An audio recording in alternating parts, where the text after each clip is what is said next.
G'day everyone, this is Jill, also known as GeniAus, and I've snagged a big fish today in the media hub. It's Howard Hochhauser, the CEO of Ancestry.com. Yes. Howard, how do you feel when you walk into the room here at Rootstech and you see your big stand and you see all of those people like bees around a honey pot? What does it do for you? Gosh. The first thing is walking into Rootstech and seeing this many people in the category is exciting. You know, when this conference first started, I was here. You know, not that many people, and you had plenty of room to walk around in a different conference hall. Yeah. Right? So fast forward, now there's, I think, over 10,000 people, 15,000? 14,200 registrations. So that's pretty staggering. So it's exciting, you know, it's great. And to see that we helped create the category alongside Family Search, you feel tremendously proud. You feel proud, yeah. And I'm a customer, and I was talking about some really neat some discoveries that I made this year. And it's great, you know, as we've gotten bigger, it just allows you to invest more and more in content and in DNA and to make the service even better, right? So that hub of activity is what we want. And we want those customers to have that same feeling of activity and sharing their discoveries online.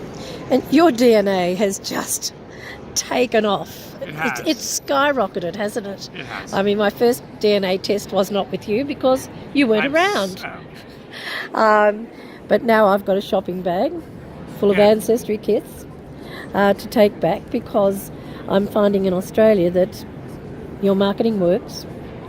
And most of the connections I do find are on Ancestry. That's right.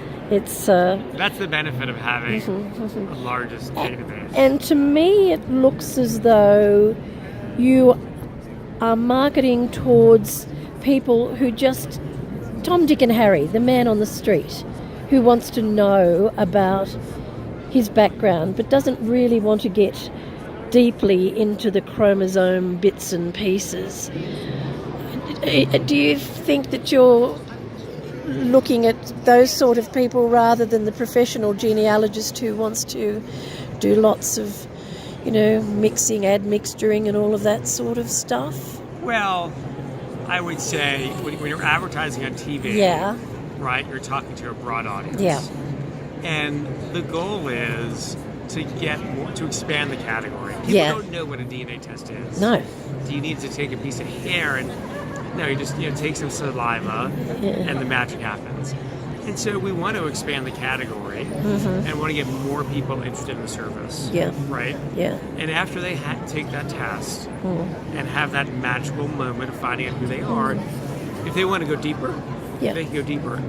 And the hardcore genealogist, I wouldn't give myself that many credentials, but I really enjoy family history. Yeah. You know, those people are listening. So as you're talking to the wide audience, those people are also listening to the messaging and hearing it and coming to the site and interacting with the service.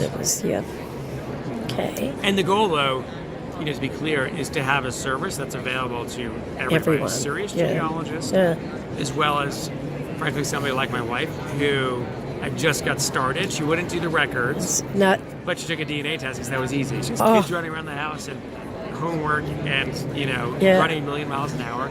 She took our DNA test and now loves it. Yeah. And she started doing family history work. I think it's wonderful to get people in. My granddaughter said the other day, it's all right for you.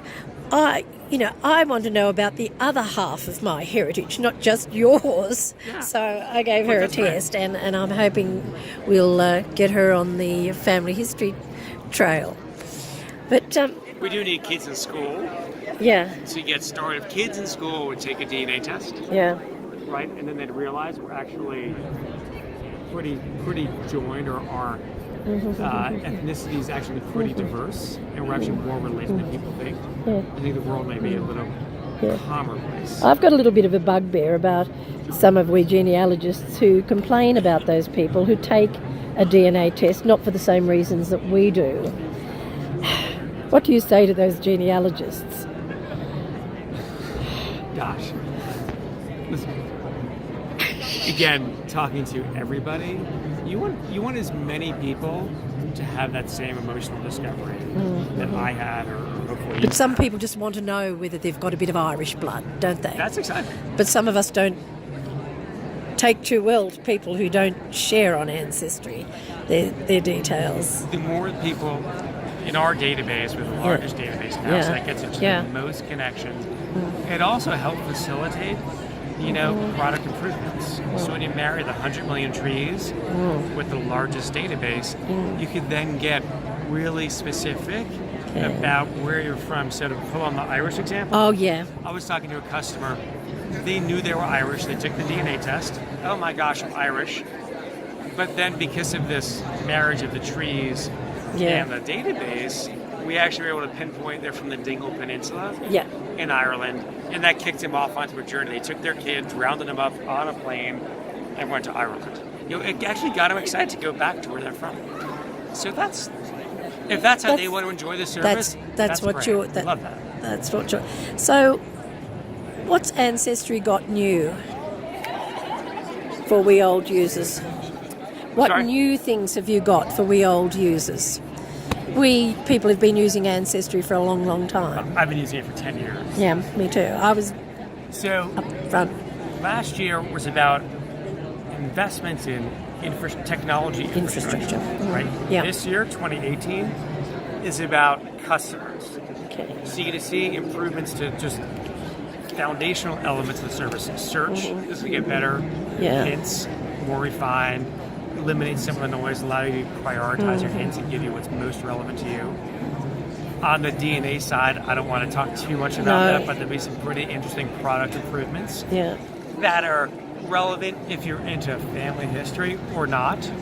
So again, hitting a wide audience. So you're going to see a lot of product improvements that hit. Interface improvements? Yes, it should get easier. And that's hard, you're trying to have a service that's really useful to people that are genealogists, as well as my wife, who is, took a DNA test as a casual user. But we are, doubling down on our roots of family history, so we're investing more in content, more records when it comes to the site, while expanding DNA. Oh, it's wonderful. You've got to go back every few weeks and redo all your... I just got an email this week where I have 100 new hits. Yeah. And so what I need now is time to dig in and look through those hits, including photos. There's a relative must have posted. I have photo hits that I need to look at and add to my tree. So I have a lot of work to do, not a lot of time to do the work. I can understand that.